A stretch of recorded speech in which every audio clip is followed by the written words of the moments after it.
hey, you want to get good at this thing? Stop Googling. My default search now goes through ChatGPT. I actually removed on my phone. This is funny. I'll show you. On my phone, I removed the phone call app and I put the ChatGPT app where my phone calls used to be. Welcome, ladies and gentlemen, to the AI Training Podcast. I have a very special guest and good friend of mine, Mike Moll. Mike, thank you so much for being here. Looking forward to the conversation. Always enjoy conversations with you. We've had a lot of fun together. We spent some time living in one of your favorite places, Puerto Vallarta, and you are an accomplished solopreneur, been traveling for many years, running a marketing agency as well as solopreneurial coaching. I've witnessed in firsthand. You've got a lot of great information. I've given you a bit of an introduction, but maybe tell people the full story. Well, at least as much as you can share in a short period. Understood. Yeah, absolutely. So I'm admittedly a self-taught marketer who didn't know he was born to be a marketer until he started doing it. It was one of those things where I started selling marketing services and then I started doing marketing services. And I don't know if anyone's ever had that experience, but it's obvious to me. And all of this is so easy. Why doesn't anybody else understand it? And I had this moment when I was in like a boardroom I was like 18 executives. It was a global food brand. And they asked me to come in and listen to a presentation from their agency, and this big marketing agency. Within the first 2 minutes, I was like, you guys are wasting so much money. Why is this happening? Why are you doing this? How are you tracking this? What's going on with that? And it was funny because I had never been in a situation where I had people who were like VP and director level of people from big companies. And they were just like, how do you know this stuff? I'm like, isn't it obvious? And so I've been on this path of like, how do I lean into this talent that I have? Because it is a natural talent, I believe. And not only make money for me, 'cause I love that. The coaching thing is like, how do I help other people with what they don't naturally have, build processes and learn the stuff they need to learn so that they can have the freedom of what I have, which getting to travel and run my business from a computer for the last decade. Well, if anyone's following you on Instagram, they'll see that you're in a warm place right now, judging by the background. It's not fake. Where are you? I'm in Puerto Escondido, Mexico. It's in the state of Oaxaca in the south.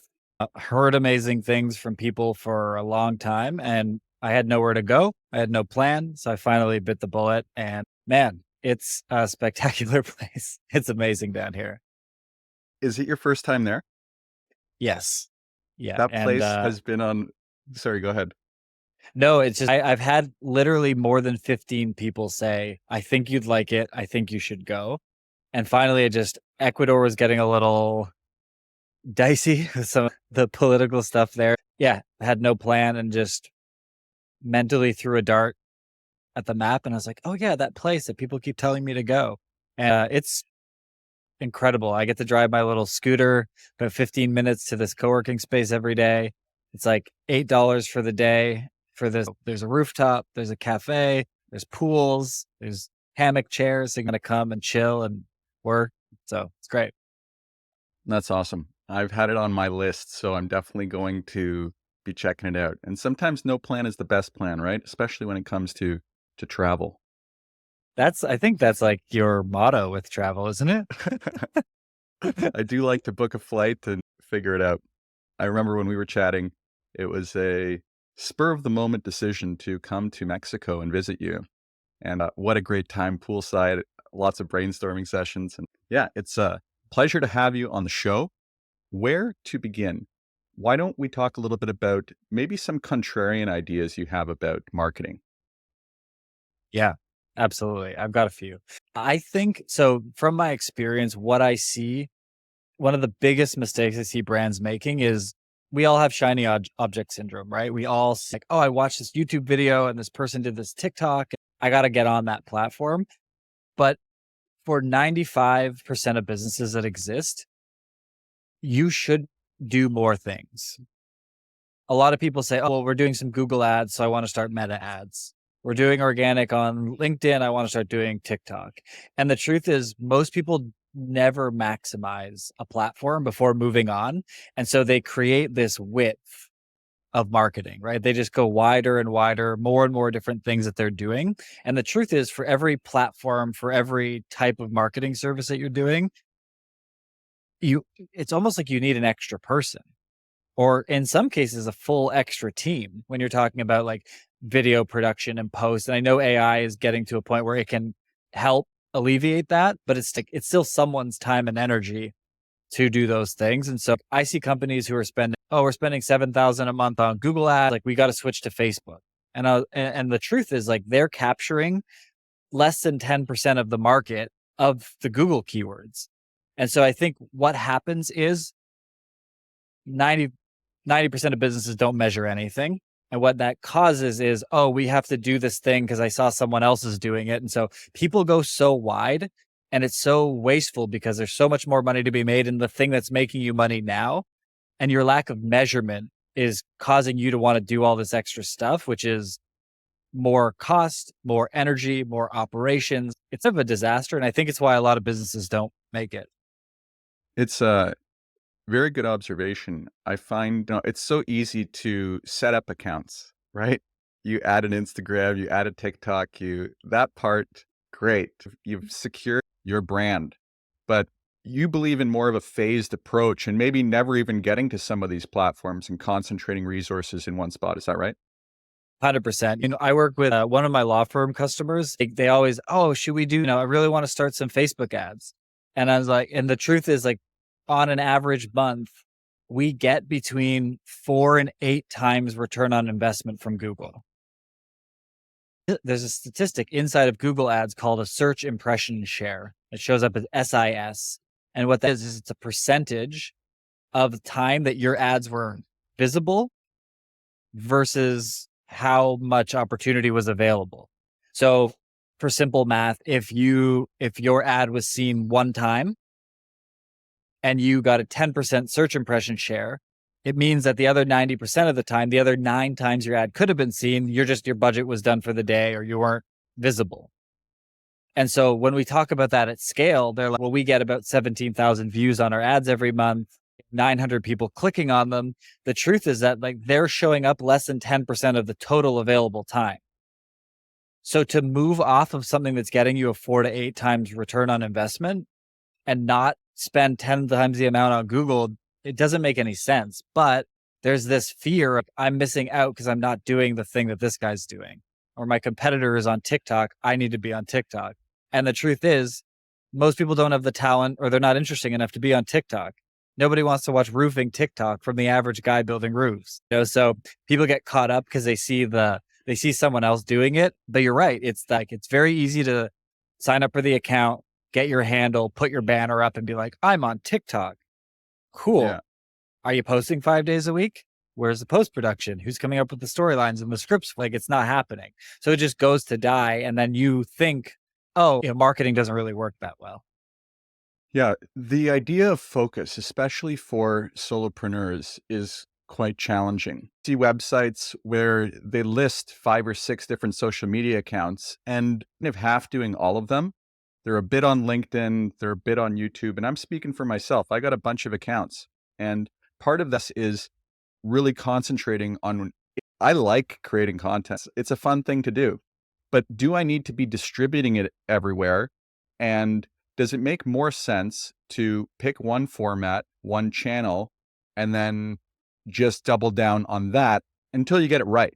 Because they all, like you said, require, there should be some kind of calculation you can do that a channel is going to cost you at least this much to do right, and multiply that by every channel. And it may be a variable, it definitely is, but what do you think on that?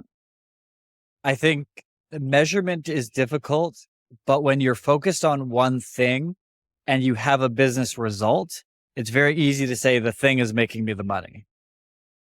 When you're doing a bunch of things that are very difficult to measure, organic social being one of them, like especially on something like an Instagram, like that's the measurement of that can be really difficult. So it's like, where do you decide to put more money, energy, and effort when you don't know what's making you money?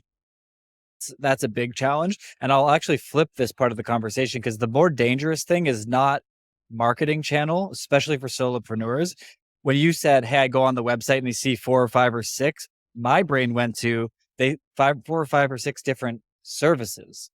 And I think that's actually more dangerous than anything. And I know, as someone who's coached people who own agencies and creative businesses for, the last 3 years now, one of the most dangerous things I see is, oh, we only do Google ads, so people won't take us seriously if we don't do Meta.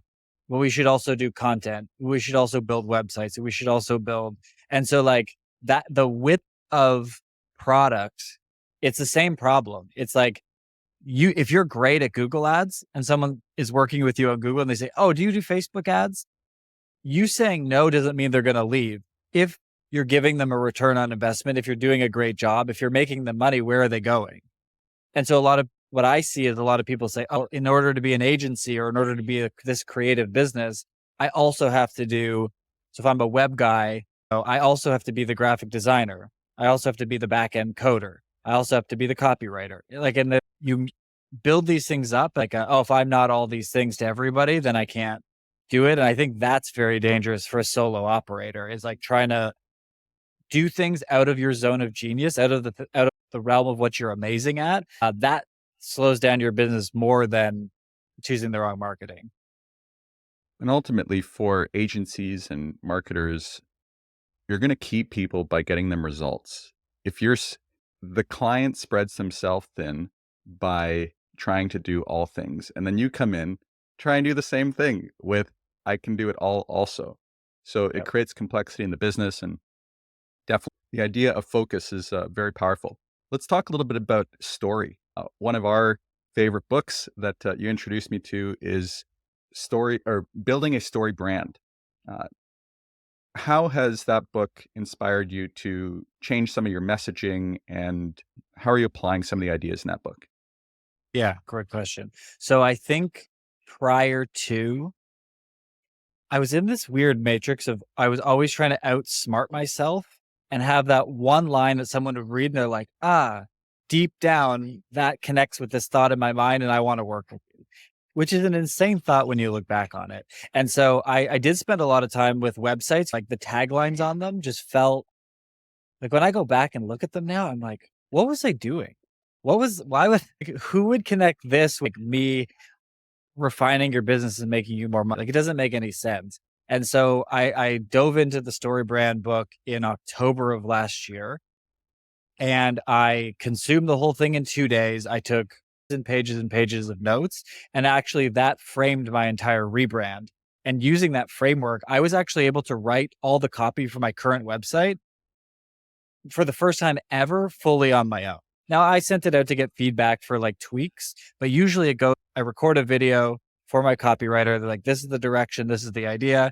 She'll go produce questions, I'll answer the questions. And then there's this big iterative process. But what it did is it really simplified like how to speak in the way that they would speak, to identify themselves as the hero of their journey, where they're not at the hero phase yet. They're at they're at the earlier phase where they've run into this conflict and they're looking for, well, the thing that took the most for me was being the guide, right? There's this idea, I'm the consultant, and so I have to showcase how smart I am and how whatever. But the truth is, they should be the hero. They're the most important part. Your service is the guide. You're the guide. And I think that frame of reference that changed my mind on like how I talked about everything that I do. Like, I think that was the biggest takeaway for me. Some fantastic points. One of the things that you've been utilizing more and more from the book is the testimonials. Can you talk a little bit about the questions and guiding testimonials? Yeah, absolutely. So like I ran a Google PPC firm for a decade. We've had a lot of successes, a lot of great clients, and I've got, I don't know, maybe 9 testimonials. So first of all, they're hard to get, like in terms of just people giving that feedback. What tends to happen if you're asking for feedback from somebody, if they don't have a reference for what you want to accomplish from it, they get overwhelmed. Am I going to write the wrong thing? Is this the direction they wanted me to go? So anytime that I request a testimonial, let's start with written first, but what I'll do is I'll say, hey, this is how long it needs to be, or this is how long I'd like it. These are the main points I'd like you to cover. And this is the purpose of why I'm doing it. So, like, you can just use the sentences I already wrote and put your name on it. That's fine.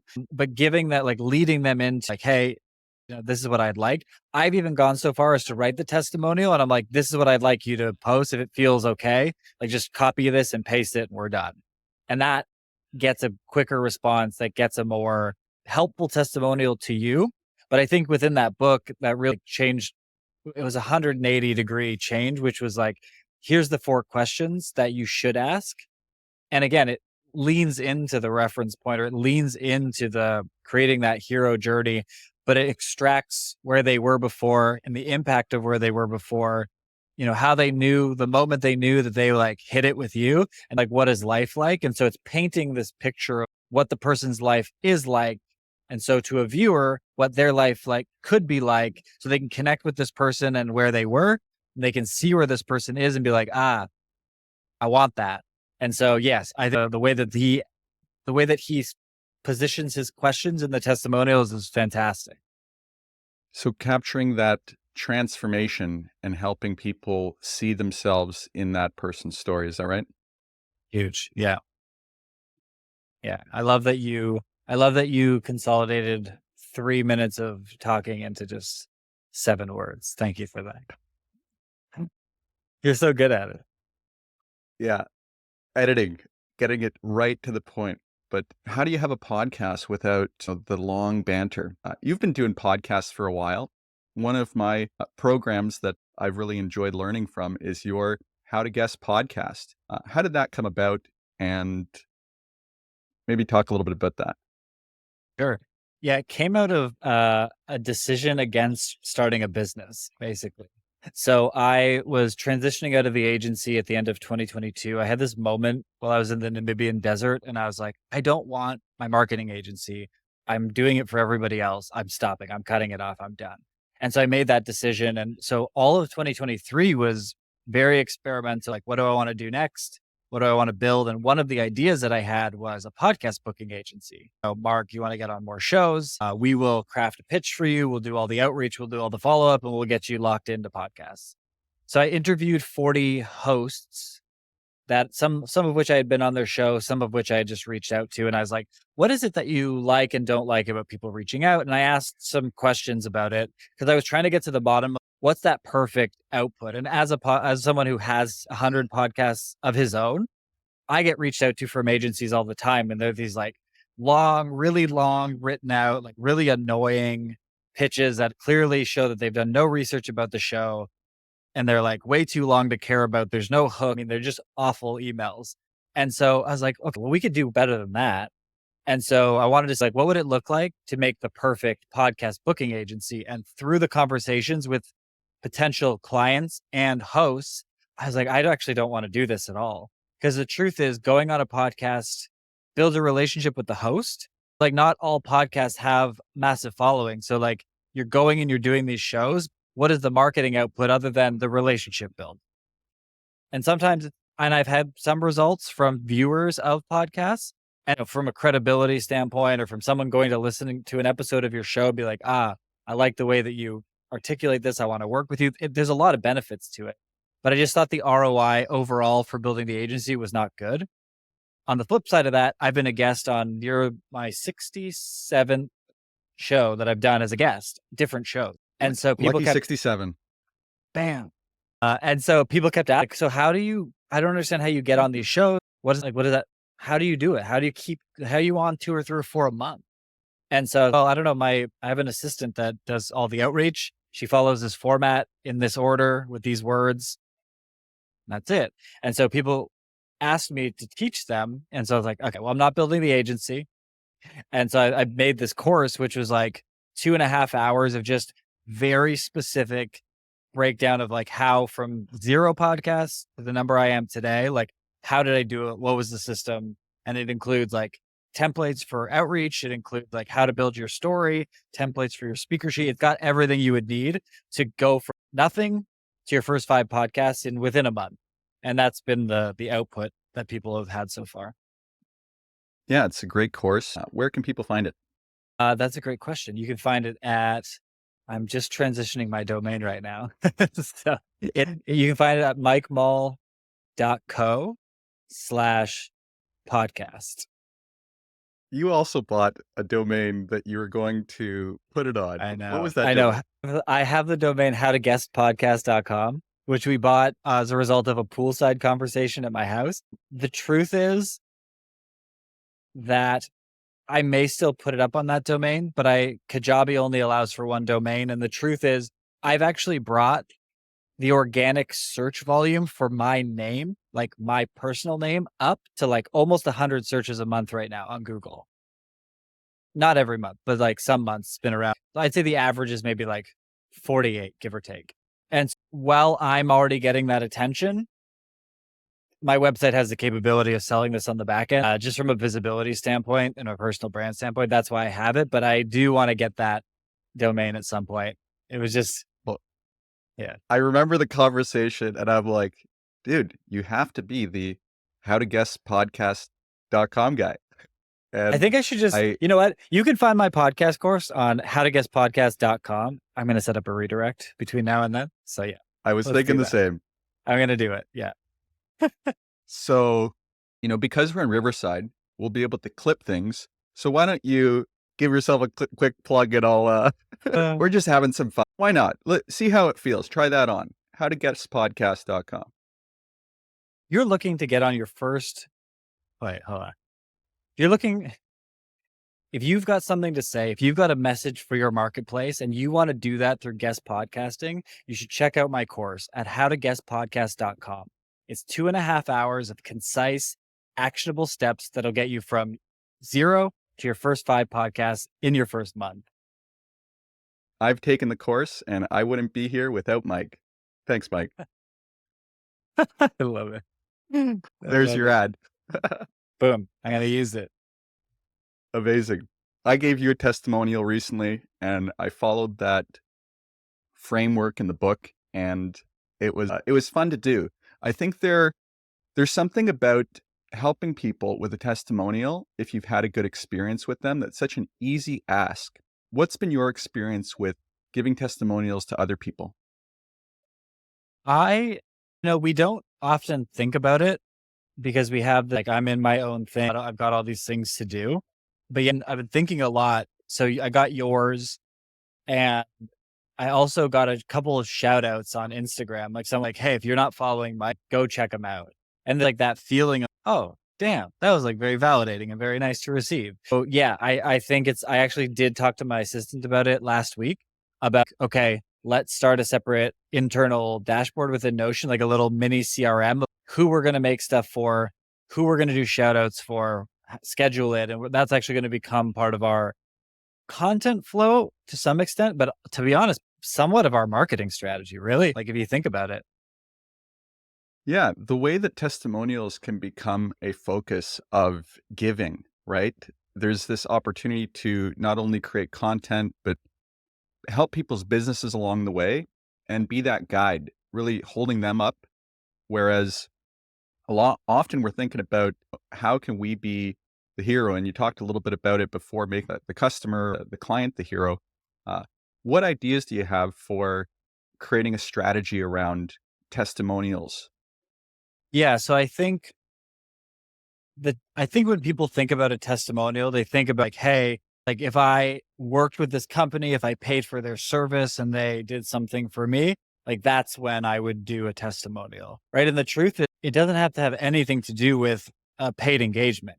It could literally be like you watched a piece of their content and it helped you break through with an idea, right? It could be anything. And so there doesn't even have to be a transaction. It could just be, I was listening to Mark's podcast the other day, and he mentioned some idea about whatever. And I took that idea on a walk with me and it like unlocked a bunch of stuff and it had this output in my business. So thank you so much. It can be a personal thing. It could be inspired by something that they've done or said or something that, you find interesting about them. It doesn't have to be we worked together and I'm critiquing or giving you a feedback based on your service. And so that's part of like my strategy is like, I'm building a big list. Who do I want to get in front of in terms of like their attention and awareness? Let's find something that they've done and make a testimonial video based on a blog, based on a whatever, and just start sending them out. And I actually want to start getting in the habit of doing a few a week. It's an interesting idea of collaborative marketing where it's more common now that you're in a way given permission to clip from people's content. I was listening to Mr. Beast talk about people getting millions of views off of clips by reposting things on their TikTok or different platforms. And he do it. And it's this validation of if you're creating something, whether it's a clip from someone's podcast, and you share it with them, and you've created something that is a nod to them, a place where they can kind of doing the work for them, they are 100% going to share that with their audience. It can be very strategic. I know LinkedIn, for example, if you give someone a testimonial, you're likely going to be sitting there until somebody else testimonials you down by adding more. So Yep. that is a anchor on someone's profile. And because people aren't leaning into testimonials, it's quite possible you may sit there for a very long time, and that person who you recognized, you raised their vibration, you've helped them in some way. By giving them that testimonial, it's reciprocated for a long time. Aside from this idea of creating testimonials for other people, what other ideas do you have around best practices for going about this? Sorry, you cut for 1 sec there. About I was just saying, let's expand on this. What other ideas do you have related to testimonials? got it. Yeah, and so I'll actually tell you a funny story that lends very well into the next part of this conversation. So when was this? It had to be like 2018. I started using this product called Clixies, right? And what is it? It's a Google ad protected service. So if there's like robots clicking or there's spam clicking, it detects the spam coming through your Google ad account. And what it does, it reports that to Google every other month. And it's like, hey, we think that these $400 worth of clicks were BS. We think that they were robots. And then Google looks at it, they do whatever verification process, and then they actually credit your account. And so most people don't even know that you can do this. You can do this manually as well. You can do a submission to Google, but these guys have a detection system that sits on top. Like, yeah, that click that came through to your website, we don't think that's legit. Anyway, it was a cool product and we had some customers spending significant amounts of money on Google. So without even thinking about it, I was like, hey, we don't onboard clients without Clixies. It is a mandatory part of every ad account. Here's why it's so critical, blah, blah, blah, blah, blah, blah, blah, blah.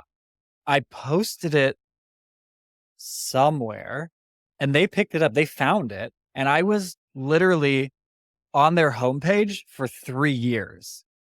My referral or my recommendation for this business. And so what was crazy, like people would text me or send me a DM being like, hey, what do you think about Clixies? And I'm like, it's fine. Yeah, it's great. Why? And they're like, you're on the homepage. I'm thinking about using it and I'm reaching out to you because you're the feature of their thing. And so what's interesting is like, what is the testimonial or feedback that you could give a business where like they see it and they're like, oh my God, our ideal customer, when they're seeing themselves as the hero, if they read this would be like, oh, I was here and then this thing took me over here and now my life looks like this. Like, how do you take that StoryBrand framework, that testimonial framework, and give it to a company where them using it will give you visibility to your potential customers? It's such a great point, and that's amazing that you were on their homepage for 3 years. Just the power Yeah. of if you like something, if you use it, if you're getting benefit from it, you can be very strategic in your approach to leveraging that and leaning into helping them. So hats off to you for creating that. And it's so funny. Was that a clip from a podcast or how did they find that? That's a great question. I legitimately don't know. I never sent it directly to them. They picked it up from somewhere. It had I suspect it would have been from a podcast, and then I probably tagged them when I was clipping it out. I probably tagged them in it, and they picked it up from there. I suspect that's how it happened. I don't ever remember writing it, and I certainly didn't send it directly to them. But now that after that and after that pickup and after people started reaching out, it did get me thinking what other products do my customers use that I use that I could potentially lean into their awareness or attention to get traffic to myself. So that has been something I've done post that experience. That's great. Really something to think about. Wow, so many juicy ideas in this call so far. Let's talk a little bit about AI. This is the AI training podcast. What are you using AI for? Um, you can talk about any tool, but maybe let's start with ChatGPT. Yeah, absolutely. So I think the biggest thing at your recommendation, and it was actually a very good recommendation, it was, hey, you want to get good at this thing? Stop Googling. My default search now goes through ChatGPT. I actually removed on my phone. This is funny. I'll show you. On my phone, I removed the phone call app and I put the ChatGPT app where my phone calls used to be. So now that's like my first go-to for anything related to whatever information. And so within that, I've now expanded into what I use it for. For example, like non-business related, but still interesting. I found these electrolyte packets, and then you add them to water every morning, and it gets you moving. And I was, well, hold on, I don't like. They're like 250 for a packet. Like I don't want to pay that. So I literally got like all the nutritional ingredients, and then all no sugar added, no or whatever. And I put it into ChatGPT. I'm like, how do I make this at home? And like I'm using it like a wild amount for absolutely everything now. But specifically for my business, I think where I've deployed it the most, like I have a full-time virtual assistant and there's so many things that were being done manually by her that now like we supplement, taking summaries of phone calls and having action items. One of the things that I do as a sales coach, like I review sales calls for all my clients. These are between 30 minutes and an hour long calls. They're pitching, they're doing whatever. But part of my analysis is like, how much are you talking versus your prospect? Because I want the prospect talking 70% and I want you talking 30%. And so the ability to break down words per minute, right? Like, hey, in this call, you thought you were 50-50 talking. You actually talk 75% of the time, and you were speaking at 174 words per minute, and the other person was at 150. So you were like, "Brrr," and they were like more chill. Like you can see how that energy disconnect might put them off in the call. And so I'm using it to do my work for me in terms of like analysis of the stuff that I'm analyzing for people, which is amazing. That's great. Really interesting. I love that idea with recreating products that have ingredients and having ChatGPT give you some suggestions there. I'm always fascinated with how people are using it personally. I like that you moved that app to that corner. My phone app is also buried in like a folder, so I don't even see it. But I think that is a great tip. Getting ChatGPT in a place where instead of Googling it, you're ChatGPTing it, which doesn't sound as nice. Googling just had like a better ring to it. So great that you're using it. And how often are you using the tool? A few times a day for sure. A lot of my like work day is like scheduled like sales calls or coaching calls. So, like I don't activate it that much for, like the day-to-day workflow for me, but I certainly use it for the biggest thing I use it for now is assisting my content. So what I did is I built a GPT that has a PDF of like basically a call transcript. So every coaching call I had with one particular client. So it's about 800 pages of coaching call. So I uploaded that. And then I also buy these templates. So this guy, Justin, every month he sends you 5 templates for LinkedIn or Twitter or whatever.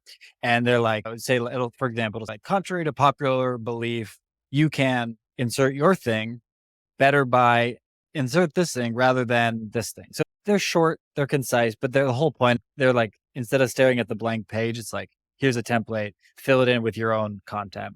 And so what I did is I've got a document where those templates exist and they're named. So they have different, like, on the contrary, shout out, whatever.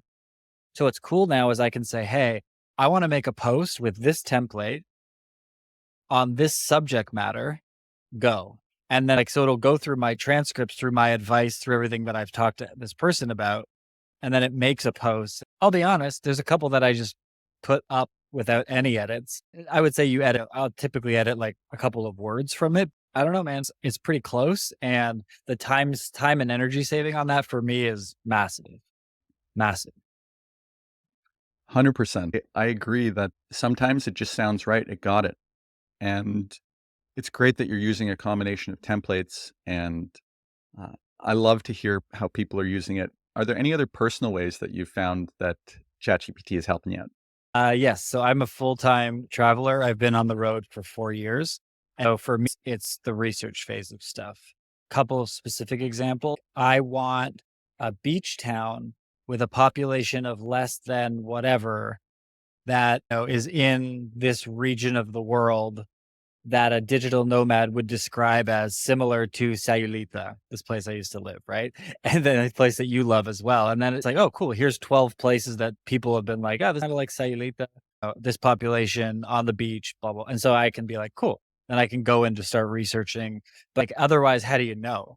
Or you go into travel blogs, forums, there's some blog posts, but honestly, like travel blogs are such a nightmare to deal with. I find content as a whole to be a bit of a nightmare now because everybody's writing for Google. And so the actual like flow of search engine optimized content is terrible to read. Like, I don't know if you've looked up a recipe recently. It's the worst experience ever on Google.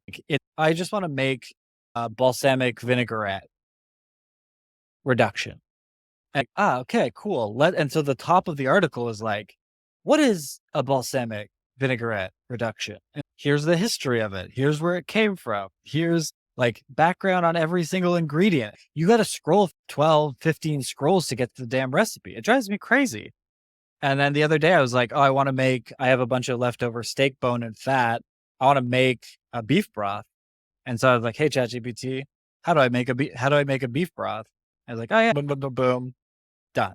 With like all the information I needed at the snap of my fingers without all the extra crap. So I use it for cooking a lot. I use it for travel planning a lot. That's great. Hang on. I think I just lost my headphones. So where were we? Travel planning and cooking. Yes, travel planning and cooking.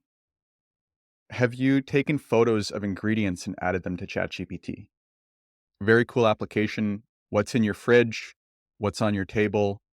With the image input, you have to have ChatGPT Plus. You can start making recipes of just what you have. You could even be in the grocery store and start. I think an underrated application of utilizing ChatGPT is what you can do with images, whether it's screenshotting a homepage of popular videos for ideas or using that image input. Because as we know, we talked a little bit earlier about how audio is such a great way to create, putting that in. But an image has so much information in there that at a copy paste or just a quick click, you have a new recipe. I haven't done the full application of taking a photo of everything in a fridge, but if you have everything laid on a table or you're getting ready, I think it would be pretty cool. You're such a good cook that I think you'd really enjoy that challenge. I'm an amateur chef. That's what I like to say. I use the word chef to elevate it, but then I say amateur so they know like I'm right at the bottom of that. But I do like to cook. Yeah.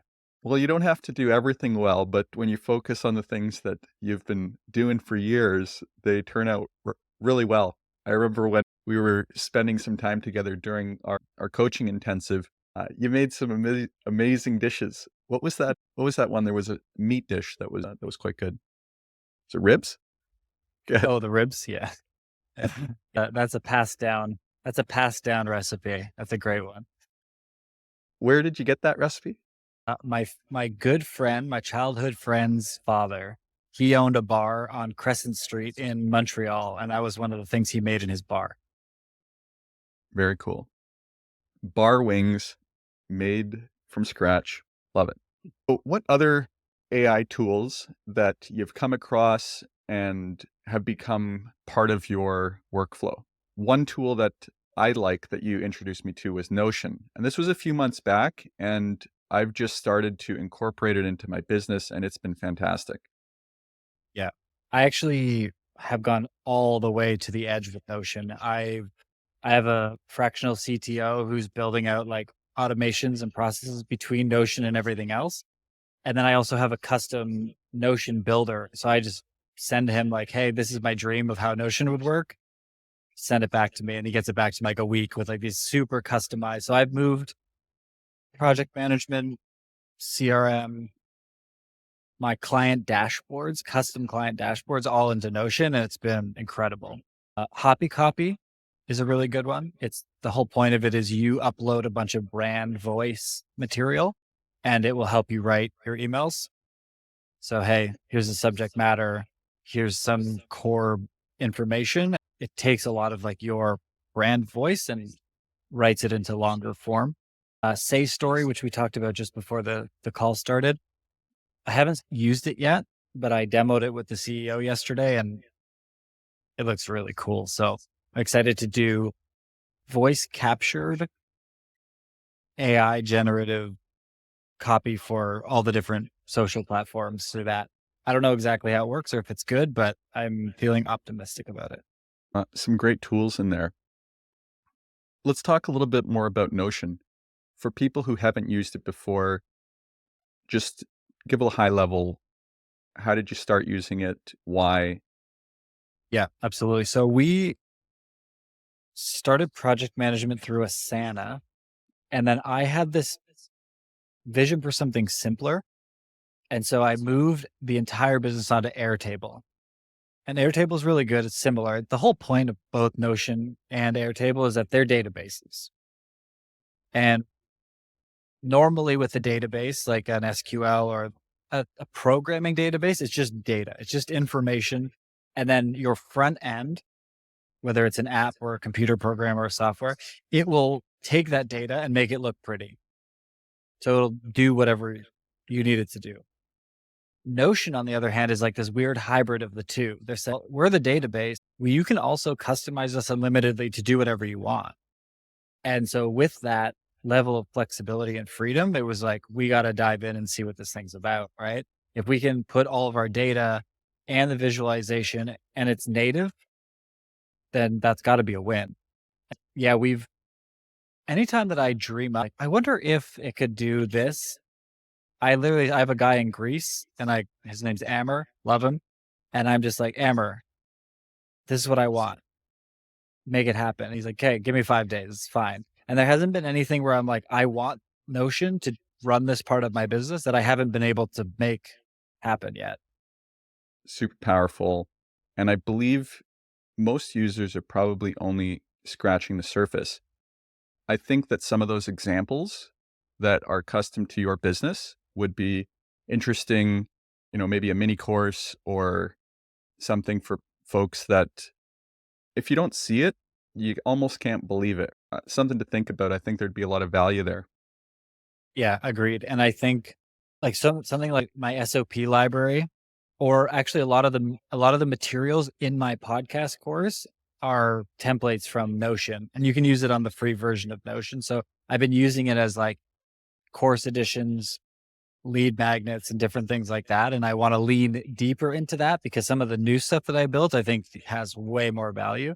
Just figuring out how to deliver my custom version to somebody so that they can just like use it right away. Cause if you have to go into programming of it, it can be a little bit complicated. So still working through that part. Interesting. You're a big process guy. Talk about your philosophy around. Yes. Love SOPs. I think if you don't have them and you look for outside help within your business, you're going to fail. And so that's, to be honest, is any function, personal assistant, graphic designer, media buyer, you have to have processes. So I have a system that I use for building processes that serve me incredibly well. If I'm a video speaker type person, I don't like typing, I'm very lazy.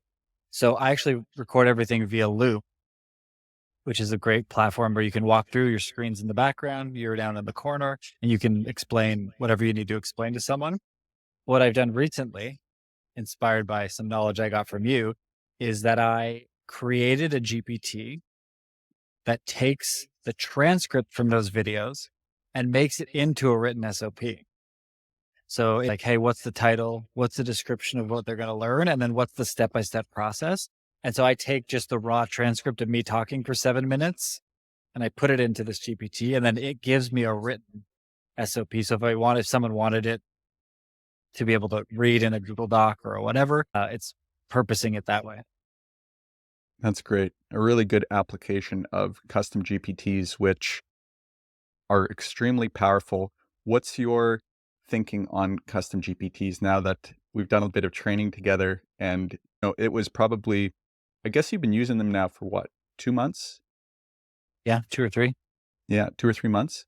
What other ideas have you come up with to apply these kind of mini programs? Yeah, absolutely. So I made one for my sister yesterday. So she's taking this course on how to be a grief counselor. She wants to do it. She doesn't like humans, but she likes pets. So she's going to be like a pet grief counselor. And she was like, hey, I get the textbook and the exam at the same time. But like I had a bunch of stuff go on with me personally, with the family. Like I haven't had time to do it. And the association's calling me being like, when are you going to submit this exam? And I was, let's just make a GPT for it. Like, here's the textbook, here's the exam, give me the damn answers. Building that has been super helpful, but also building another layer within that of like, how can it help me study? So it'll take summaries of chapters.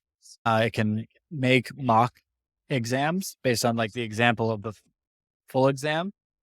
And the exam can be like different levels of difficulty. It could be multiple choice versus written. So it can actually take a knowledge base, a textbook, whether it's a business book or a textbook for a class, and become the ultimate study buddy, which is pretty cool. Yeah, never before have we had this kind of access to advisors like ChatGPT. How often do you use it to improve decision making? Not that much. Like, And my I think, decisions are good. yeah, you know what? It's like the reason I had to build what I'm building is I hate being told what to do. And so even if my decision's wrong, I just want to roll with it anyway. So One of the things that I'll often use it for is SWOT analysis, or just, we all have blinders to certain ways of thinking. Um, a friend shared a post recently, and he had this thing, a possibilitarian, which you're always thinking in terms of possibilities. And to have some of those, a different perspective, I think is a really useful application. Yesterday, there was a introduction of Sora. Have you seen this? The ChatGPT's video? yep. So after you get off this call, just type in Sora. ChatGPT, or OpenAI, has recently introduced text to video. So it's still in beta, but you've seen the mid-journey outputs of photorealistic stuff. You can get a minute of video from text to video, and it's cinema quality. We are in the future right now, and it's going to be really interesting to see how content as a whole becomes better or worse.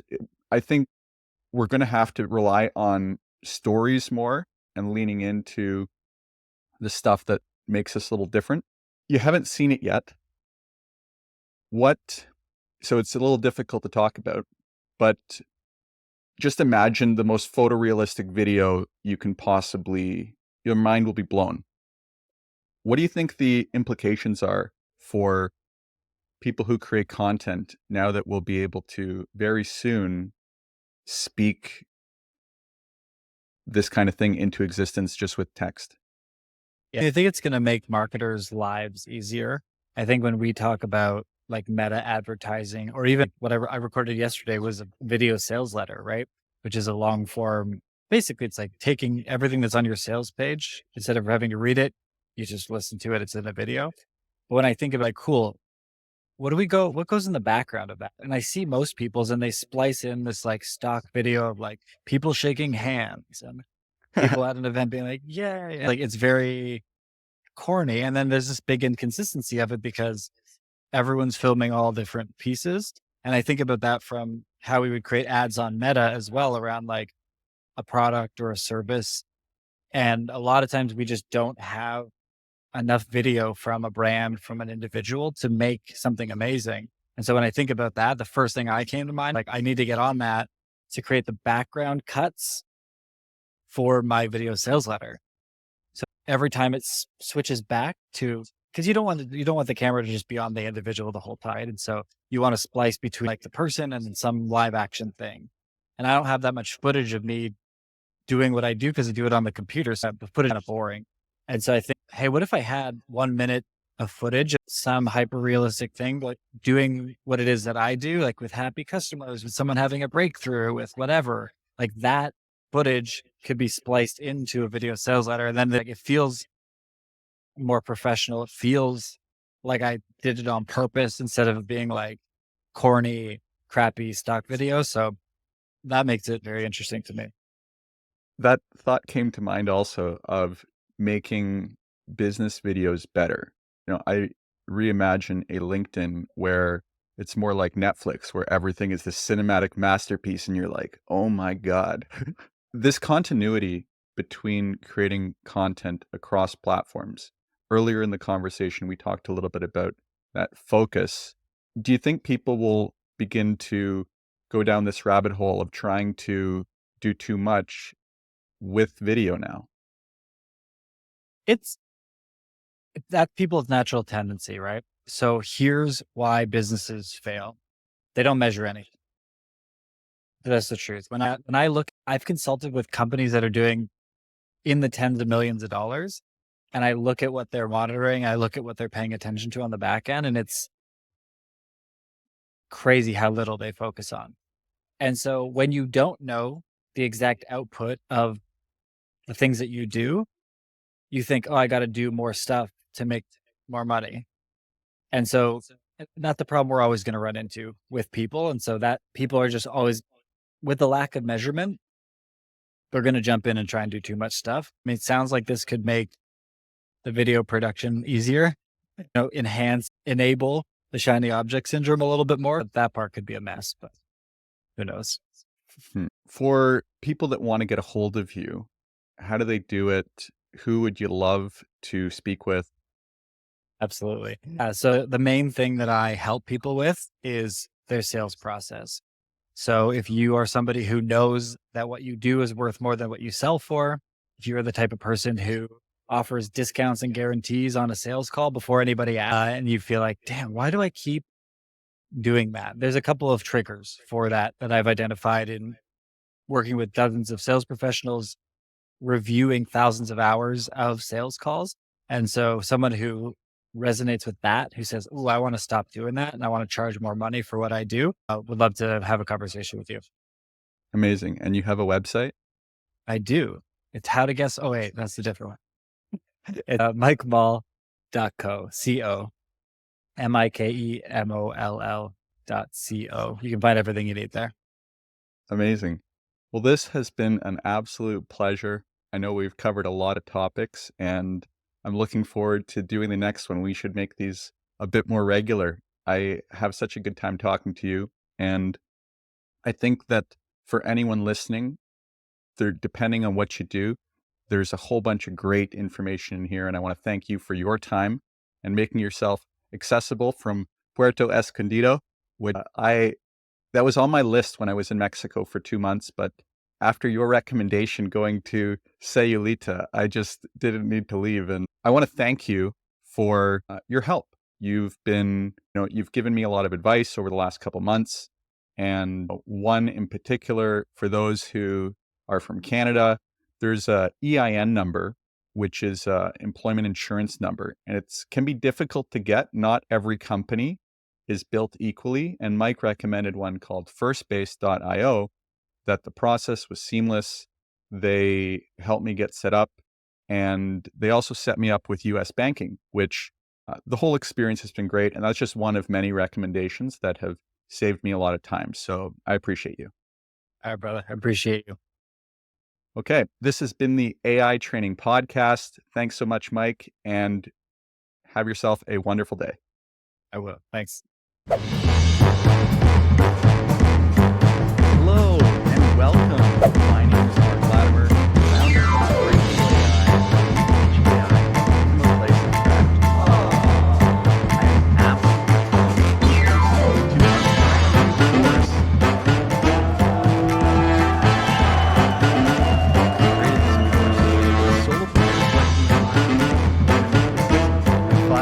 That's why we've designed this course to provide you with practical, hands-on guidance, how to leverage ChatGPT effectively for your business operations. We will cover it all. At Grateful AI, we believe that gratitude is key to unlocking the full potential of AI. By approaching technology with that all-important attitude of gratitude, we can create solutions that not only benefit our businesses, but also make a positive impact to everyone around us. I created this course because I know firsthand the challenges that solopreneurs face. I've been there myself, navigating the complexities of running a business while striving for growth and success. I know how you feel. And like you, I understand the value of learning in a way that's practical, applicable, and tailored to your unique needs as an entrepreneur. If you're ready to take your business to the next level, then join us on this journey. Let's learn, grow, achieve success as solopreneurs who embrace the power of AI. I am grateful for you. Let's make AI work for us, for our business, for our friends, family, and those clients who depend on us. Welcome to ChatGPT Mastery for Solopreneurs.